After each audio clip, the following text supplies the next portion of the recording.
Wolfgang, merci Bonjour. d'être venu au ministère des Outre-mer. Je vous en prie. Est-ce que tu peux nous parler un petit peu de toi, de ton parcours et déjà, qui es-tu, d'où viens-tu? Bien, je suis Gaël, je viens de la Guadeloupe et donc j'ai intégré le RSMA en 2017, début 2017 jusqu'à fin 2017. Ça a duré une période de 10 mois presque un an on peut dire. Et donc au cours de ma formation consistait à être dans la sécurité. Donc durant cette formation, j'ai pu m'intéresser, disons que mes supérieurs nous ont proposé de voir ceux qui veulent partir en métropole. Et j'étais volontaire pour partir en métropole. D'accord. Avant de venir au SMA, tu avais des diplômes, tu avais des qualifications? Eh bien, si on peut appeler ça des qualifications, j'étais plus sur le banc de l'école. J'ai fait une formation. J'étais en études au bac en BTS banque particulier. Oui. Après que j'ai obtenu mon bac S, ça n'a pas bien marché. Donc par la suite, j'ai eu un petit coup de déprime. J'ai dû abandonner, disons, les études. Entre-temps, j'ai profité pour voir si je pourrais passer mon permis, histoire de ne pas trop glander chez moi. Et puis, de bouche à oreille, on m'a parlé des formations du SMA. Et donc, je suis allé m'inscrire. Comme ça, j'ai pu rentrer au camp. D'accord, donc pendant 10 mois, tu nous disais, tu as fait une formation, donc agent de sécurité et prévention, c'est ça? Exactement. D'accord.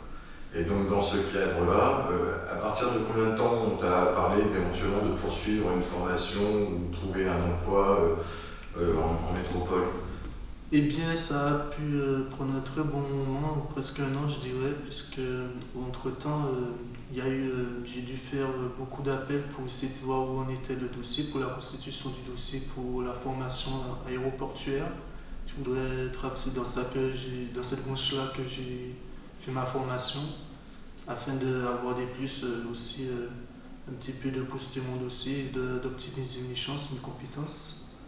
Donc j'ai eu ça a eu pas mal de temps pour avoir des réponses positives et beaucoup de retours pour manque de pièces, mais également surtout parce qu'il y a eu beaucoup d'abandon. Des candidats un petit peu qui viennent des départements, des autres départements. D'accord. Et donc, si je comprends bien, toi, idéalement, tu aurais voulu rester en Guadeloupe si tu avais trouvé quelque chose ou qu'est-ce qui fait qu'il y a eu le déclenchement pour dire ah bah tiens, oui, la mobilité, ça m'intéresse?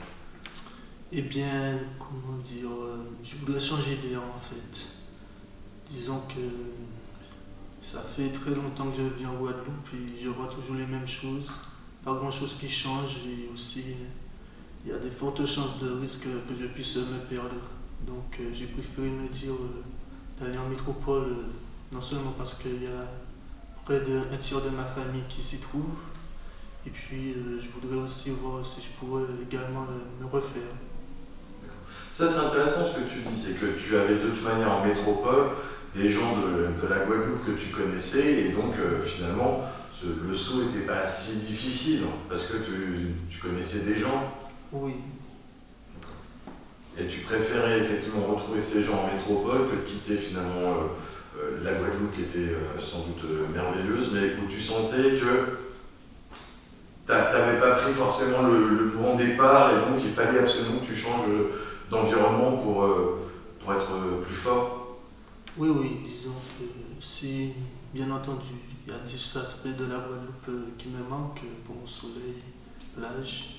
Bon, après, pour le reste, moi, c'est un peu surfait pour moi. Ça fait très longtemps que j'y suis, je voulais changer d'air, je voulais connaître un peu de choses. On n'a qu'une seule vie, donc profitons-en. Et puis, comme je vous l'ai dit, il y a mes proches avec qui je m'entends bien. Donc, j'ai préféré les rejoindre pour mieux en profiter. Et avant ton départ après le SMA, tu étais déjà venu en métropole ou c'était la première fois?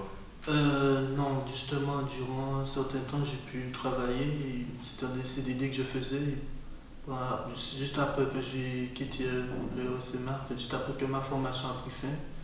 Donc, je suis allé en métropole pour faire des vacances, disons au mois de février. J'ai fait un mois. Donc, voilà. C'est courageux de venir passer des vacances en métropole en février. Oui. C'était le choc thermique. Exact, oui. Le gros changement, j'ai connu le grand froid. Exact. Tu as été accompagné pour faire cette mobilité. Comment ça s'est passé? Eh bien, j'ai été suivi par ma conseillère de la DOM quand je suis arrivé en métropole. Et puis, bon, je ne me faisais pas trop l'idée à ce que certaines choses, comme on nous avait dit, on ne nous avait pas préparé d'emblée, on nous avait bien entendu un budget, bien entendu, certes, mais je n'y attendais pas rencontrer, disons, des rebondissements, des redondants par rapport à ça. Comment dire, pour niveau transport, c'était pas le tarif, le coût m'a vraiment un petit peu surpris. Non, largement surpris comparativement à chez moi ici, oui. C'est-à-dire à Paris ou d'une façon générale parce qu'il fallait prendre le train Général, en fait. Disons, pour aller à ma formation, l'hébergement m'a situé, pour aller à mon centre de formation, ça a dû coûter. Oui. Disons que le trajet, c'était plutôt en bus. J'ai dû faire un peu de correspondance. D'accord. Il n'y avait pas de. C'était pas un logement qui était proche de ton centre de formation. Exactement.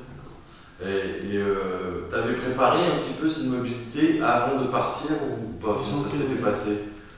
Disons que j'ai préparé bien entendu des petits soins pour emmagasiner afin parce qu'on nous avait bien prévenu le fait que la rémunération ne va pas se faire d'emblée, bien entendu, donc j'ai mis de côté. Mais bon, malgré tout, il a fallu que les liquidités ont dû partir. Bien entendu, pour les dépenses, manger, boire et payer le loyer, surtout les déplacements. Donc voilà. Au bout d'un mois, disons, parce que les liquidités que j'avais, les réserves que j'avais, se sont écoulées. D'accord. Sans indiscrétion, tu étais parti avec combien? Ou alors, plutôt, si tu devais donner un conseil pour quelqu'un qui partirait en mobilité un peu comme toi, donc, pour faire la transition entre le départ et puis la première paye, on va dire, tu penses qu'il faudrait combien à peu près? Bon, je suggérerais au minimum au moins 1500. 1500 euros Oui. Pour faire face au premier loyer, pour, exactement. D'accord, pour un peu d'ameublement si c'est pas ameublé. C'est ça. Ok. Donc avoir une réserve de 1500 euros. Oui, c'est tout ça. Est-ce que ça s'est bien passé? Est-ce que dans l'ensemble, sur oui. la formation, oui, j'en ai pu apprendre des choses. Après, je ne me faisais pas trop à l'idée le fait que, voilà, bon, fallait, bien entendu, on nous avait pas mis en garde sur le fait vêtu, qui était chemise, cravate, chaussures de ville, donc ce genre de choses, on n'y était pas trop préparé. Donc il a fallu que je fasse, ça a dû inclure dans mes dépenses.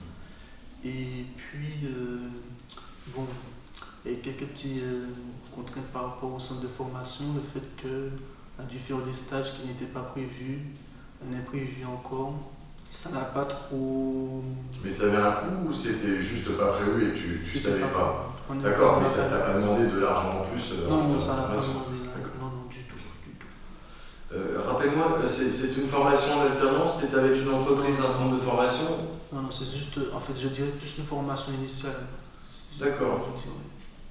Et qui était fait par quelle entreprise? C'était dans le centre de l'AFPA de Gonesse. D'accord, donc en centre AFPA. C'est ça. Et ensuite, avec ce centre AFPA, tu as eu un premier... Là, actuellement, t'as un boulot? Actuellement, je travaille en tant qu'agent de sécurité. J'ai pu... Puisqu'il fallait qu'on attende un certain temps pour qu'on puisse avoir notre diplôme pour faire la demande de la carte professionnelle. Oui, c'est ça. C'est particularité pour les agents de sécurité. Il faut avoir une carte professionnelle permettant d'exercer. Exactement. Et comme dans le groupe, c'était moi qui étais plus habilité à avoir la carte pro parce que comme j'ai fait la formation du SMA, qui était la formation de l'agent de sécurité, et j'étais le seul de mon groupe qui était en tant qu'agent de sécurité, ce qui a fait que j'ai pu avoir ce boulot en tant qu'agent de sécurité à Ceris, à Ballard, que je travaille en ce moment. D'accord. Oui, Ceris qui est je crois, l'un des partenaires du SMA Et généralement, lorsqu'on a des jeunes, on sent qu'ils peuvent correspondre à ce que recherche Thierry. C'est vrai on met en correspondance des profils comme toi et puis Cyrus. Donc là, tu étais au SMA et maintenant tu te retrouves à faire dans l'équipe sécurité qui s'occupe de Ballard. Donc si je dis pas n'importe quoi, ça doit être plus de 8000 personnes. C'est ça, quasiment. Ouais. Même plus. Ah, même plus. Donc tous les jours, tu vois beaucoup de militaires. C'est ça, je côtoie beaucoup de militaires. Ouais. Et tu parles du fait que tu as fait le SMA ou Entre mes collègues, ouais. seulement entre mes collègues. D'accord. Est-ce que tu aurais un conseil à donner? Ou alors plus simplement, est-ce qu'il y a eu des moments où tu t'es senti un peu abattu en disant bon, je retournerai bien en Guadeloupe Sans vouloir vous cacher, oui, le fait financièrement c'était très difficile. Et là je suis actuellement en recherche de logement. C'est pas évident, je suis obligé de faire la navette entre chez mon oncle et chez ma tante pour essayer au moins d'avoir une stabilité, un semblant de stabilité, mais c'est loin d'être évident de venir ici et de sortir de son petit chez-soi pour venir en métropole. Donc ce que je peux recommander, c'est en fait d'avoir des proches, bien entendu, des gens de confiance qui pourront les héberger. Après, bon, qu'il y ait une contrepartie ou pas, mais qui ne soit pas dans la rue dehors, parce que la pauvreté ici et là-bas, c'est pas du tout la même chose, ce que j'ai pu constater. c'est plus dur ici sans doute. Oui, je vois des gens qui dorment dans des tentes, sur des ponts, donc c'est galère, surtout avec le climat. Donc ce que je suggérerais, c'est que s'ils viennent en métropole, ceux des Antilles, qu'ils aient des proches ou bien des gens qui peuvent les héberger officiellement, des gens de confiance. D'accord. Voilà. Parce que tu sens qu'autrement, pour trouver un logement, c'est plus compliqué. C'est très compliqué. Oui. Donc il faut prévoir ça. Merci. Est-ce que tu as prévu, après avoir acquis un peu d'expérience, de revenir en Guadeloupe, de monter, je sais pas moi, ta propre société Pour ce qui est de revenir, je ne sais pas si je vais faire. Il y a des chances, mais être auto-entrepreneur, bon, j'ai pas encore cette mentalité, cette ambition pour le moment. Donc, je ne peux pas vous donner une réponse fiable pour le moment aujourd'hui. Mais ce qui est sûr, c'est qu'il se peut que je puisse retourner en Guadeloupe. Oui, est-ce que tu sens quand même une transformation entre celui que tu as été juste avant le SMA et puis maintenant tout ce parcours, parce que c'est quand même un beau parcours, tu as fait des efforts, est-ce qu'il y a des choses que tu sens Disons que le SMA m'a un petit peu permis d'exploiter mon potentiel, disons que de développer mon potentiel par la suite. Je pense qu'il y a eu un petit changement. Je fais un peu plus d'efforts qu'avant. Donc oui, il y a eu un changement. Laisse-moi abattre peut-être. Oui. L'ancien problème, c'est pas tu dis je vais essayer de trouver une solution. Oui, je fonce.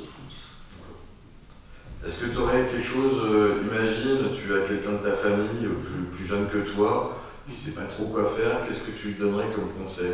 Est-ce que tu lui donnes un conseil de faire de la mobilité, de trouver une formation? Qu'est-ce que tu donnerais comme conseil si tu avais quelqu'un qui, par exemple, à 18-20 ans, ne sait pas quoi faire, tu lui donnerais quoi comme conseil? Dans un premier temps, qu'est-ce qu'il veut faire déjà? En fonction de ce que je peux lui énumérer, lui citer comme métier, si je pourrais lui entamer, peut-être de passer aussi par le camp, ou bien pas forcément, ou un centre de formation afin qu'il puisse voir, afin qu'il puisse exploiter ses compétences. Tout dépend de comment il le sent, cette personne. Après, s'il veut faire la mobilité, je lui dirais avant toute chose de bien prendre en compte les possibilités des solutions, les plans, beaucoup de plans, de prévoir beaucoup de plans. D'accord. Bien entendu. Merci à toi Gaël pour ce témoignage et puis à très vite. Merci. Au revoir.